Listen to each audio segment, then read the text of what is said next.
Welcome to LoreDive, where we go through and analyze all of our favorite video games, characters, and stories. Today we are looking at the latest chapter of Dead by Daylight, Cursed Legacy, with its new map, the Sanctum of Wrath, new survivor, Yui Kimura, and the new killer, the Oni.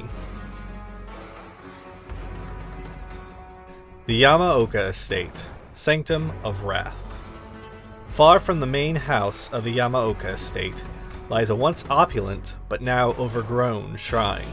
Once well tended by priests, the shrine now lies abandoned for reasons unknown. Season after season, the harsh and unforgiving weather corroded its grandeur. Paths that once welcomed weary travelers were now thick with vegetation, growing damp and unrestrained. The sculpture's a haven for moss and lichen, concealing scratched and brittle stone. When Kazun Yamaoka stepped into the area, his entire body shuddered with rage at the dilapidated haven that he once loved to visit as a child. Unable to restrain himself, he unleashed his might on a statue atop the shrine, clubbing its arms and head to pieces. Even after he left, a rot seemed to pervade the air. The chime of bells played softly in the wind as everything around them crumbled. Torn from Kazun's memories, the shrine now stands on the estate of his childhood home. A trick by the entity that infuriates him even more.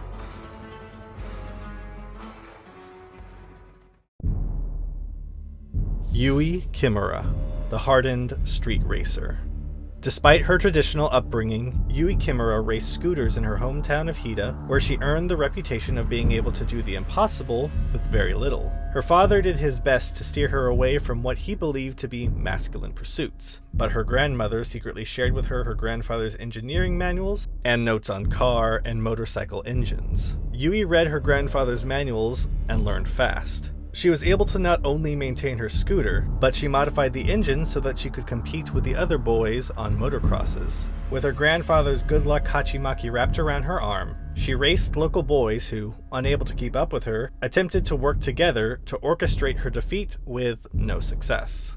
Yui outmaneuvered them at every turn and became a sensation to all of her friends. When it came time to apply for school, Yui gathered her courage and confessed her ambition to race motorcycles to her father. An altercation ensued, and when Yui refused to apply for proper education, her father felt a great shame and told her she was no longer welcome in their home. With a heavy heart, Yui left for Nagoya with the blessings and savings of her grandmother. Nagoya was not what Yui expected. She could only find low-grade clerical work or minor jobs as a hostess. With the last of the money her grandmother gave her, she purchased a racing bike and entered illegal street races where she won more money than she had ever seen. Rumors of her courage and quick reflexes spread like wildfire. Soon she had an unofficial retinue of female motorcyclists wearing Yui's signature pink color. Along with a gang following her, Yui realized she had a stalker in the shadows. When Yui found out that her lucky handkerchief had been stolen from her apartment, she took her concerns to the police, who laughed and dismissed her, saying that her stalker could be a nice guy and that she would probably marry him in the near future.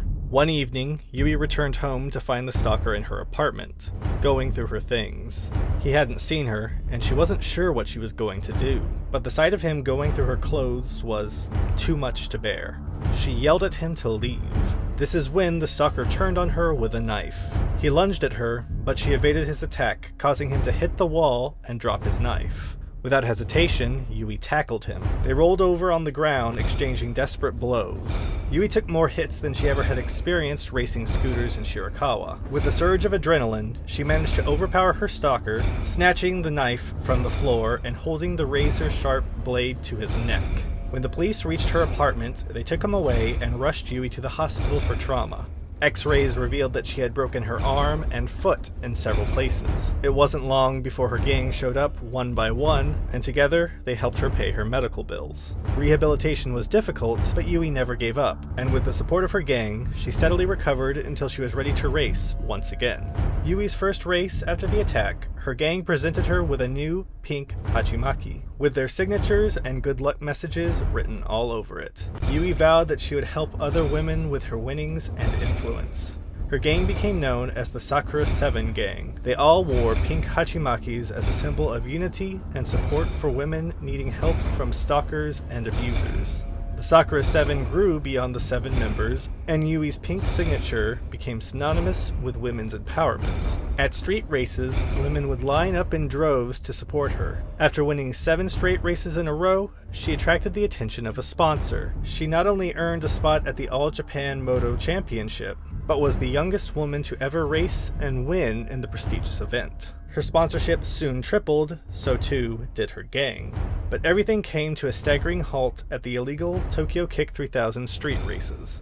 Yui was leading the race until she entered an unnatural fog that seemed to have appeared from nowhere. Baffled and confused, she stopped her bike and dismounted. It wasn't long before she realized she wasn't in Tokyo anymore. Yui must now work with her new gang of women and men if they are to hope to escape the trials that lie before them. Luckily for them, Yui knows what it's like to be part of a team, and has the skills to help others in need. Yui's first perk is Lucky Break. Lucky Break is a unique perk that affects how much Yui bleeds when in the procedural. When she has been hit in the procedural, Lucky Break will start ticking down. Until it has fully depleted, Yui will not bleed, or leave blood pools behind. Yui's second perk is Any Means Necessary. Yui is willing to stand up for herself using whatever means necessary. With this perk, if Yui comes across a pallet that is knocked down, she can use her ability to set it back up. Once she has done this, the perk will go on cooldown, preventing her from lifting it up for a short duration. Yui's final perk is Breakout. When Yui has a friend in need, you can bet that she will be nearby. When a survivor is being carried by a killer, and Yui is within 6 meters of them, she gains the haste status effect, increasing her overall speed. While she remains in this radius, the survivor's struggle meter will increase 20% faster than normal. The entity has become more brazen in its attempt to grab survivors from the world, no longer snatching the lost or the dying. Yui was grabbed from a public place, in the middle of a race no less, which means that no one is safe from falling into the entity's clutches.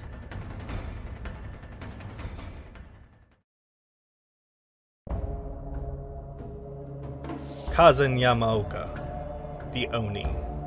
Honoring his family was never enough for Kazan Yamaoka. He wanted to surpass his father's reputation and end what he saw as the thinning of samurai culture, with the pitiless farmers often posing as samurai. His father tried to turn Kazan's attention to more noble pursuits, but Kazan refused to heed his advice. Borrowing his father's katana, he embarked on a dark pilgrimage to prove his worth and rid Japan of imposters. Ignoring the code that had been taught to him, Kazan killed these imposters in the hills and the valleys, on the beaches, and in the woodlands. The killings were brutal, cruel, and morbid. He humiliated farmers and warriors alike, yanking off their top knots and stripping them of their armor. His rage, bloodlust, and perverse sense of honor knew no bounds. Monks believed he was possessed by something dark and otherworldly, cursing him while a noble lord began to call him Oni Yamaoka, the rageful samurai, an insult both to Kazan and his family. Determined to redeem his family's name, Kazan now butchered anyone who dared call him Oni Yamaoka. The insult confused him. He had defeated the best, and he had purified the samurai class by ridding the land of imposters. How could anyone refer to him as an ogre? Had it been because he had marched into battlefields and cut down the fiercest warriors? Had it been because he had taken a kanabo and bashed hundreds of skulls with it? Or had it been because of his need to secure a trophy from all of his victims? It didn't matter. Being called an ogre was more than he could bear, and an ominous voice in his head urged him to strike down the lord who had desecrated his name. As Kazan made for the lord's town, he suddenly found himself face to face with a samurai standing on a dirt road, blocking his way. Kazan readied his kanabo.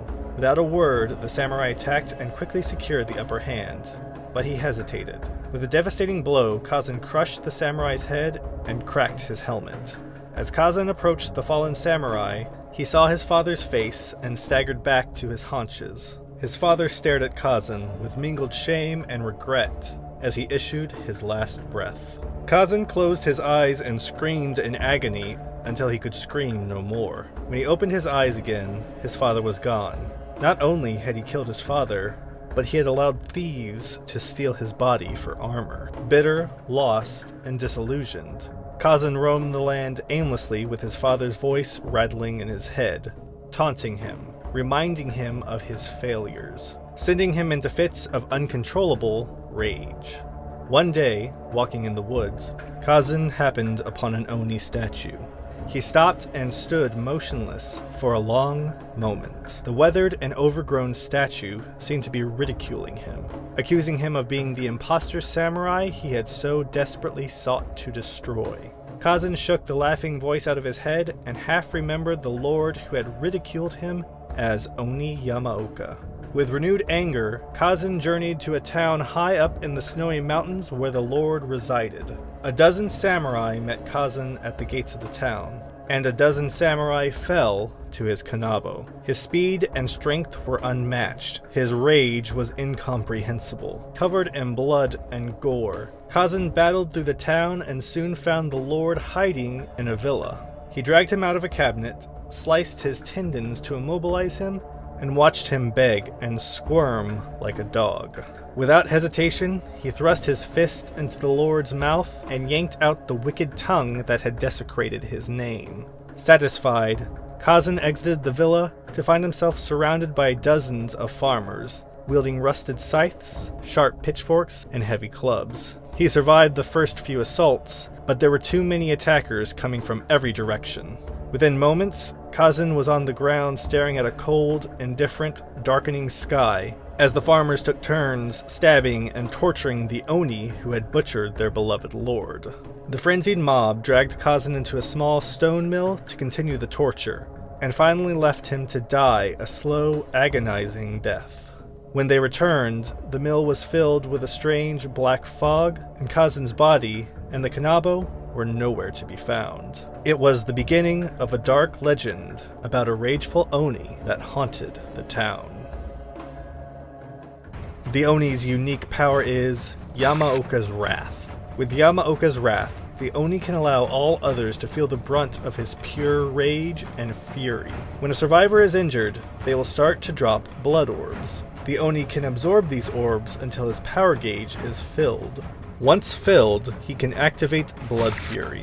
While Blood Fury is active, the Oni becomes lethal, and gains two additional abilities, Demon Dash and Demon Strike. Demon Dash will allow the Oni to cover large distances rapidly, as he charges into the thick of battle. If the Oni dashes into a pallet and hits it, he will destroy it instantly. Demon Strike will replace the Oni's basic attack. With it, the Oni will strike in front of him multiple times, knocking any survivor he hits into the dying state. If the Oni picks up a survivor while in Blood Fury, the power will subside and he will be unable to re-enter it until more blood orbs are obtained. The Oni's first perk is Zanshin Tactics. The key to victory is to be mentally prepared and aware of the battlefield. With Zanshin Tactics, the auras of all pallets and windows within 24 meters of a player are revealed. If a survivor becomes injured, Zanshin Tactics becomes inactive for a short duration. The Oni's second perk is Blood Echo. With Blood Echo, the agony of one can be inflicted upon many. When hooking a survivor, all other survivors suffer from the hemorrhage status effect until healed, and exhaustion for 45 seconds. After Blood Echo has been used, it goes on cooldown for a short duration. The Oni's final perk is Nemesis. Stars. No, not that Nemesis. The Oni seeks retribution on those who have wronged him. A survivor who blinds or stuns the Oni becomes their new obsession. Anytime a survivor becomes a new obsession, they are affected by the Oblivious status effect for a short duration, and their aura is shown for up to 4 seconds. The ancestor of the spirit brings his rage and fury into the entity's playground, without mercy and filled with anger and regret. Kazan fulfills his namesake as he shows the survivors that demons are real, and you will learn to fear them. That's it for episode 11 and chapter 14 of Dead by Daylight. I'm not sure which LoreDive will come out next, but it should definitely be either Resident Evil or Friday the 13th. Once I've fully completed all of the archive chapters in the game, I may release a lore video about each of those as well, but those will most likely be a little bit shorter and not be full-length videos. If you have any LoreDive episodes that you would like to see, let me know, as I'd be more than happy to consider them going forward.